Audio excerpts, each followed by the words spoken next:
Hello guys, പുതിയൊരു വീഡിയോയിലേക്ക് ഏവർക്കും സ്വാഗതം. വീഡിയോ ഇഷ്ടപ്പെട്ട ലൈക്ക് ചെയ്യുക, ഷെയർ ചെയ്യുക, സബ്സ്ക്രൈബ് ബട്ടൺ അടിച്ച് പൊട്ടിക്കുന്ന കാര്യം പരിഗണിക്കുക.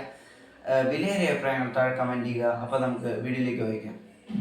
ഇന്ത്യൻ ഫുട്ബോളിൻ്റെ ഭാവി ഇത് എങ്ങോട്ടാണ് വരുന്നത്? 3 ആഴ്ചകൾ ഇനി കൂടിപ്പോയാൽ 3 ആഴ്ചകൾ മാത്രമാണ് ISL-ന്റെ 12ാം സീസണ് ബാക്കി. അപ്പോഴും ആശങ്കകളുടെ കാർമേഘം ഇന്ത്യൻ ഫുട്ബോളിൻ്റെ ആകാശത്ത് നിന്ന് മാറുന്നില്ല. കാരണം ഇപ്പോഴും ഫിക്സ്റ്റേഴ്സ് ഇനി അധികം വൈകാതെ ഒരു 3-4 ദിവസത്തിനകം പുറത്തൊരുന്നാണ് പ്രതീക്ഷിക്കുന്നത്.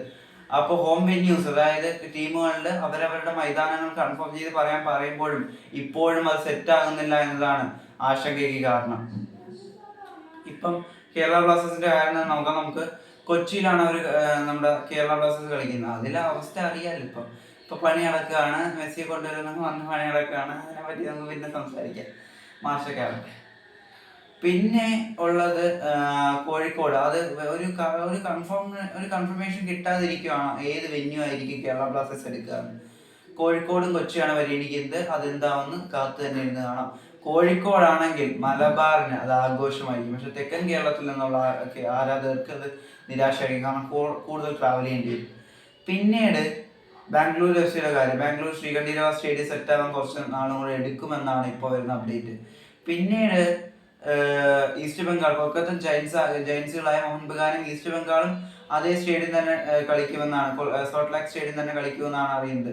അവർക്ക് പിന്നെ കുഴപ്പമില്ലല്ലോ, അവർക്ക് നല്ല സ്റ്റേഡിയം ഉണ്ട്, നോ പ്രോബ്ലം. പിന്നെ ഗോയങ്കയ്ക്ക് നല്ല ഇട്ടുമൂടാൻ പണമുണ്ട്, നോ പ്രോബ്ലം.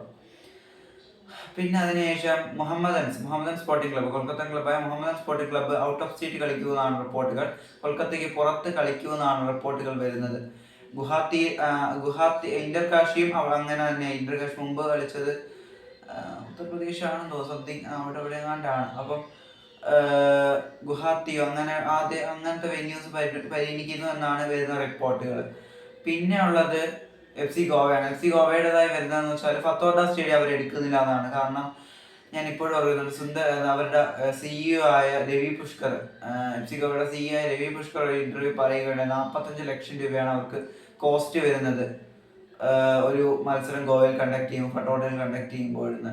അപ്പോൾ ഇത്രയും സാഹചര്യം മോശമായിരിക്കുന്ന സാഹചര്യത്തിൽ അവർ അതിന് തയ്യാറാവുമോ എന്നത് കണ്ടു തന്നെ അറിയേണ്ട കാര്യമാണ്. അതുകൊണ്ട് അവർ ബാംബോളിമോ അല്ലെങ്കിൽ മറ്റ് ഗോവയിൽ ഏതൊരു സ്റ്റേഡിയം ആയിരിക്കും പരിഗണിക്കുക എന്നാണ് വരുന്ന റിപ്പോർട്ട്.